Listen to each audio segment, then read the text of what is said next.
Assalamualaikum warahmatullahi wabarakatuh. Selamat siang. Di sini kami akan mempresentasikan diskusi kelompok karya tulis ilmiah dengan materi penyajian data dan informasi serta teknik mempresentasikan karya tulis ilmiah. Sebelum masuk pada pemaparan materi, izinkan saya memperkenalkan diri dan rekan saya. Dengan saya sendiri, Yeniarti, dan teman saya ada Wahyuni dan Juan Carlos Wea. Baik, selanjutnya masuk pada pemaparan materi pertama yang akan disampaikan oleh saya sendiri. Di sini ada pengertian penyajian data. Data adalah bentuk jamak dari datum, merupakan hasil pengamatan atau pengukuran terhadap sebuah objek, individu atau kelompok. Agar memiliki makna, data diolah terlebih dahulu, kemudian disajikan. Proses ini disebut penyajian data. Jadi, penyajian data atau data display merupakan salah satu kegiatan dalam pembuatan laporan hasil penelitian yang telah dilakukan. Data yang disajikan adalah sekumpulan keterangan yang benar dan atau nyata yang didapat melalui proses pengamatan atau pencarian ke sumber-sumber tertentu. Data tersebut dapat berupa angka, kode, simbol, kata, kalimat, gambar, dan lain-lain yang dapat dijadikan bahan untuk menyusun sebuah informasi ilmiah. Sebaiknya, data ditulis dengan lengkap dan disajikan secara sederhana, sistematis, dan rapi. Selanjutnya masuk pada tujuan penyajian data. Yang pertama itu ada memberi informasi yang sistematis tentang data dan peristiwa. Yang kedua ada data lebih cepat ditangkap dan dimengerti. Yang ketiga memudahkan dalam membuat analisis data. Yang keempat membuat proses pengambilan kesimpulan dan keputusan. Dan yang terakhir lebih tepat, cepat, dan akurat. Selanjutnya masuk pada fungsi penyajian data. Yang pertama itu ada menggambarkan hasil pengumpulan dan pengolahan data. Yang kedua menunjukkan perkembangan suatu keadaan atau peristiwa. Dan yang ketiga ada mengadakan perbandingan pada suatu waktu. Terus ada banyak cara penyajian data. Nah, banyak cara yang dapat digunakan untuk menyajikan data sehingga mudah dimengerti dan menarik perhatian pembaca. Antara lain, yang pertama itu ada penyajian data dalam bentuk narasi. Nah, narasi merupakan salah satu cara penyajian data hasil penelitian dalam bentuk teks atau kalimat. Nah, bentuk penyajian data narasi lebih banyak dipergunakan dalam penelitian kualitatif. Apabila dalam penelitian kuantitatif, narasi dipergunakan jika data atau informasinya sederhana. Terus yang kedua ada penyajian data dalam bentuk numerik. Nah, penyajian data dalam bentuk numerik atau angka biasanya berupa kalimat yang di dalamnya membuat angka seperti frekuensi, persentase, nilai tengah, rata-rata dari suatu pengamatan. Terus yang ketiga ada penyajian data dalam bentuk tabel. Nah, tabel adalah kumpulan data yang disusun berdasarkan kategori-kategori tertentu yang sistematis dan ditulis dalam bentuk baris dan kolom. Terus yang keempat itu ada penyajian data dalam bentuk grafik atau diagram. Nah, penelitian dapat menyajikan data dengan tampilan diagram atau grafik, yaitu gambar-gambar yang menunjukkan secara visual data berupa angka atau simbol-simbol yang menyampaikan topik penelitian. Terus yang kelima ada penyajian dalam bentuk peta. Nah, diagram peta atau biasa disebut kartogram merupakan penyajian data dalam bentuk peta. Menggunakan data pengamatan dihubungkan dengan tempat kejadian. Kelebihan dari kartogram diantaranya, pembaca dapat melihat dengan jelas lokasi kejadian atau pengamatan dan kecenderungan suatu kejadian tertentu secara spesial. Nah, selanjutnya masuk ke pengertian karya ilmiah. Karya ilmiah merupakan proses keilmuan yang dihasilkan melalui suatu penulisan yang dibuat dalam rangka untuk memecahkan masalah. Suatu hasil karya ilmiah tidak akan bermakna apabila hasilnya tidak dipublikasikan. Salah satu bentuk publikasi yang dapat dilakukan adalah dengan mempresentasikan hasil dari karya tulis ilmiah. Tujuan dari sebuah presentasi adalah untuk menginformasikan suatu informasi dari pembicara kepada pendengar, meyakinkan pendengar terhadap apa yang disampaikan oleh pembicara, membujuk pendengar agar melakukan hal sesuai yang disampaikan pembicara, menginspirasi pendengar tentang apa yang disampaikan pembicara, dan menghibur pembicara. Lanjut ke tahap persiapan, dalam mempresentasikan suatu karya tulis ilmiah, perlu dilakukan suatu persiapan. Tahap inilah yang menjadikan modal seorang presenter atau penyaji dalam menyampaikan hasil karya melalui hasil pemikiran dan kemampuan berbicara di depan orang banyak. Presentasi karya tulis ilmiah merupakan suatu aktivitas di mana tidak hanya sekedar melakukan transfer ilmu, namun merupakan suatu kegiatan diskusi yang hidup. Saat ini masih banyak ditemukan akademisi yang memiliki hambatan besar ketika mereka membuat dan atau mempresentasikan suatu karya ilmiah. Untuk itu, diperlukan suatu persiapan bagi presentan untuk dapat membawa suasana dalam presentasi. Keberhasilan penyaji dalam membawakan presentasinya pastilah harus didasari oleh beberapa hal. Menurut Sardono dan Slamet, tahun 2014 mengungkapkan bahwa ciri penyaji yang baik dapat dilihat berdasarkan beberapa hal antara lain sebagai berikut. A. Ketepatan dalam pemilihan topik. Seorang penyaji yang baik harus mampu menampilkan topik yang menarik dan aktual. Pemilihan bahan yang akan disampaikan harapnya dapat mempengaruhi para pendengar untuk benar-benar menyimak apa yang sedang dijelaskan atau disajikan. B. Penguasaan materi. Penyaji yang baik adalah yang mampu menguasai seluruh topik yang dibawakan. C. Pemahaman latar belakang pendengar.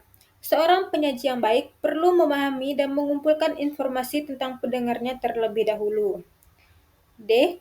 Paham akan situasi. Penyaji yang baik perlu memahami situasi terlebih dahulu. Misalnya pembicara akan mengidentifikasi ruang, waktu, pendengar, dan suasana. E. Memiliki tujuan jelas. Di dalam menyajikan suatu materi haruslah memiliki tujuan yang jelas dan tegas. F. Adanya kontak dengan pendengar. Adanya kontak dengan pendengar dapat berupa kontak batin maupun kontak secara langsung. Kontak batin dapat dilakukan dengan pendengar lewat pandangan mata, perhatian, anggukan, atau senyuman. G. Memiliki kemampuan linguistik dan non-linguistik yang tinggi. Kemampuan linguistik adalah suatu bentuk kecerdasan di mana seseorang dalam mengolah serta menggunakan kata dengan sangat baik, baik secara lisan maupun secara tulisan. Sedangkan kemampuan non-linguistik ialah kemampuan dalam melakukan gerak-gerik atau bahasa nonverbal sewaktu penyaji mengungkapkan pesannya dalam presentasi. H. Penguasaan terhadap pendengar.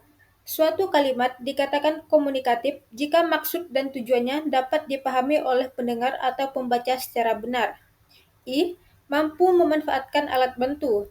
Presentasi akan lebih baik jika penyaji menggunakan atau dapat memanfaatkan alat bantu dalam menyampaikan materi seperti diagram, skema, statistik, gambar, video, maupun demonstrasi secara langsung. Yang J. Penampilan yang meyakinkan. Penyaji yang baik akan berpenampilan meyakinkan bagi pendengar, baik tingkah laku, gaya bicara, bahasa, cara berpakaian, dan kepribadian. Yang terakhir, K. Presentasi yang terencana.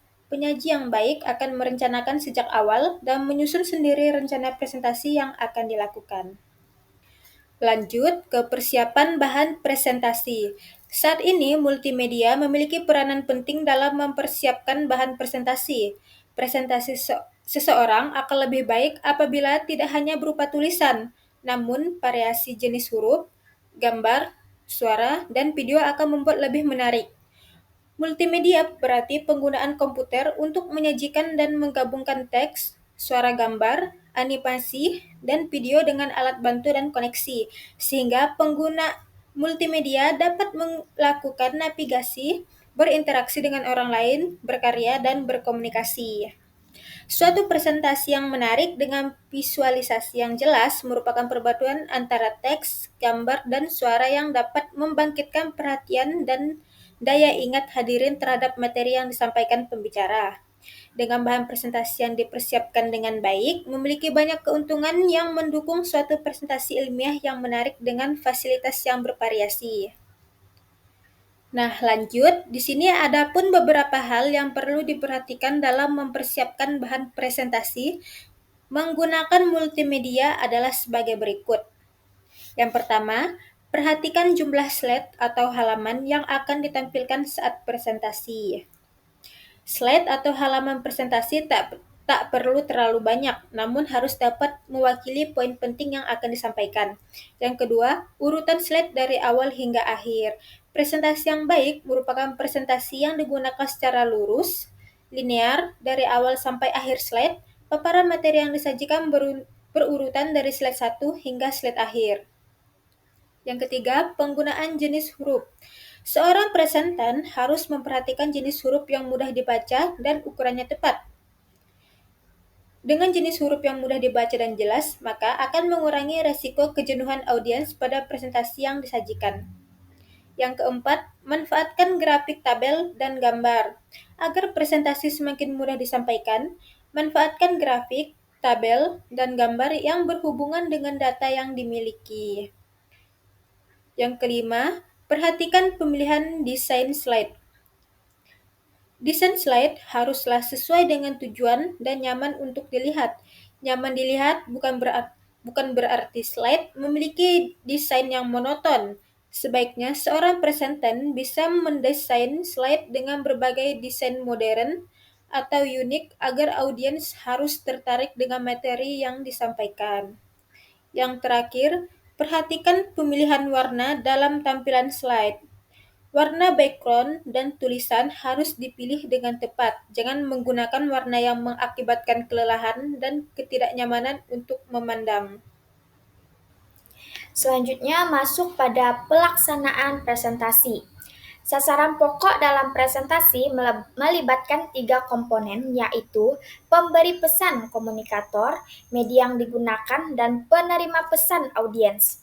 Komunikator harus mampu membuat audiens melihat dan mendengar apa yang disampaikan, memahami apa yang kita sampaikan, menyetujui atau tidak menyetujui apa yang kita sampaikan dengan alasan yang logis, membuat audiens mengambil tindakan sesuai dengan maksud kita, dan memperoleh umpan balik yang membangun dari audiens. Tersampaikannya pesan dari presentan kepada audiens bergantung kepada bagaimana cara presentan melakukan presentasi, sehingga presentan perlu memperhatikan beberapa hal dalam mempresentasikan materi, yaitu yang pertama, hal-hal yang perlu diperhatikan saat melakukan presentasi karya tulis ilmiah. Di sini ada poin A, sikap presentan. Nah, audiens memutuskan apakah presentan dapat dipercaya atau tidak, bahkan sebelum presentan berbicara. Hanya dengan melihat penampilan presentan. Pendapat ini tidak berubah seiring berjalannya waktu, bahkan ketika audiens diberi lebih banyak waktu untuk melakukan penilaian lebih lanjut. Kepercayaan berkaitan dengan penilaian sikap presentan yang menampilkan sikap dominan, agresif, dan kepercayaan diri. Sikap dan tingkah laku presentan dapat mendukung atau menyabotase pesan presentan. Hal ini berkaitan dengan gestur tubuh dan ekspresi wajah presentan dapat mempengaruhi persepsi audiens dikarenakan gestur dan ekspresi mempunyai 3 tujuan utama, yaitu untuk melepaskan ketegangan saraf, untuk mendapatkan dan mempertahankan perhatian audiens, dan untuk memberikan tekanan pada pesan. Selanjutnya pada poin B, bahasa presentasi. Bahasa yang digunakan yaitu bahasa yang formal atau baku, namun tetap memperhatikan audiens. Dengan maksud bahwa presentan harus mengenali audiensnya, sehingga presentan dapat menyesuaikan bahasa yang digunakan sehingga dapat mempengaruhi audiens dan terjadi komunikasi yang efektif. Selanjutnya poin C, bahan presentasi. Nah, saat presentan mengetahui dan mengenali audiensnya, presentan mampu mempersiapkan bahan presentasinya sehingga audiens dapat mengikuti alur pemikiran presentan. Presentan dapat mengaitkan topik permasalahan dalam materi dengan masalah yang mungkin dialami oleh audiens agar lebih menarik.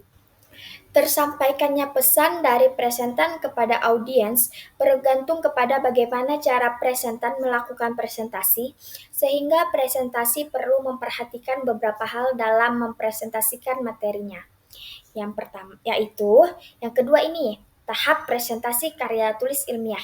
Dengan poin A, pendahuluan. Nah, pendahuluan berisikan 2 slide, yaitu satu slide yang berisikan daftar judul lengkap penelitian serta nama semua penulis dengan afiliasi institusional, dan satu slide yang berisikan informasi latar belakang yang relevan sehingga audiens memahami kebutuhan dilakukannya penelitian. Poin yang B itu ada tujuan presentasi. Nah, tujuan presentasi ini berisikan tujuan utama dan tujuan sekunder yang penting yang menjelaskan tujuan dari diadakannya penelitian dalam satu slide. Sertakan tujuan-tujuan yang akan menghasilkan relevan dalam presentasi. Dapat pula dicantumkan manfaat penelitian. Poin C itu ada isi presentasi. Isi presentasi berfokus kepada hasil dan pembahasan penelitian, namun dapat pula dicantumkan metodologi penelitian yang menjelaskan informasi penting yang relevan berkaitan dengan definisi variabel, kerangka konsep yang berupa bagan, dan hipotesis masing-masing dapat berupa satu slide. Terus yang terakhir ada poin D, ada kesimpulan dan penutup. Kesimpulan dan penutup masing-masing disampaikan dalam satu slide. Kesimpulan berisikan pernyataan mengenai esensi hasil penelitian secara jelas yang menunjukkan detail yang menarik terkait bukti keseluruhan. Sementara saran menggambarkan keterbatasan dan kekuatan penelitian serta arah untuk penelitian di masa depan. Selanjutnya, tersampaikannya pesan dari presentan kepada audiens bergantung kepada bagaimana cara presentan melakukan presentasi, sehingga presentasi perlu memperhatikan beberapa hal dalam mempresentasikan materi. Nah, yang ketiga di sini ada hal yang tidak boleh dilakukan saat presentasi karya tulis ilmiah. Beberapa hal yang perlu dihindari saat melakukan presentasi karya tulis ilmiah sebagai berikut. Yang di sini ada poin A, menatap catatan, layar presentasi, lantai atau objek lainnya secara terus-menerus. Poin B, tidak melakukan kontak mata kepada audiens atau hanya melakukan kontak mata kepada salah satu audiens. Terus ada poin C, menggunakan gestur tubuh dan ekspresi wajah yang menunjukkan sikap tertutup, yaitu menyilangkan lengan dan menaruh tangan di belakang atau di pinggul. Nah, sombong, menunjuk jari atau memegang kerah atau ujung dasi. Gugup, berdeham secara terus-menerus, memainkan objek seperti pointer, atau selalu menggoyangkan kaki secara repetitif, atau cemas, bisa jadi menyentuh bagian tubuh atau perhiasan secara terus-menerus, atau menggigit atau mengunyah kuku, bibir atau pulpen, dan lain-lain. Baik, selesai sudah pemaparan materi dari kelompok kami. Selanjutnya saya akan membacakan kesimpulan dari hasil semua materi. Nah, kesimpulannya, penyajian data dan informasi merupakan tahap penting dalam proses komunikasi ilmiah karena berfungsi menyampaikan hasil penelitian atau kajian secara jelas, sistematis, dan mudah dipahami oleh pembaca maupun pendengar. Data yang disampaikan dengan metode yang tepat, baik dalam bentuk tabel, grafik, diagram, maupun narasi, akan memudahkan interpretasi dan pengambilan keputusan yang berdasarkan fakta. Selain itu, kemampuan mempresentasikan karya tulis ilmiah juga menjadi keterampilan yang harus dimiliki oleh setiap peneliti atau pelajar. Presentasi yang baik tidak hanya bergantung pada isi karya ilmiah, tetapi juga pada cara penyampaiannya yang komunikatif, penggunaan media yang aktif, serta sikap yang perspektif. Dengan demikian, penyajian data dan informasi yang akurat serta presentasi karya ilmiah yang terstruktur akan mendukung penyebaran ilmu pengetahuan secara lebih luas dan meningkatkan kualitas komunikasi akademik di berbagai bidang. Sekian presentasi dari kelompok kami ucapkan terima kasih kepada teman-teman semua. Akhir kata, wassalamualaikum warahmatullahi wabarakatuh dan bye-bye.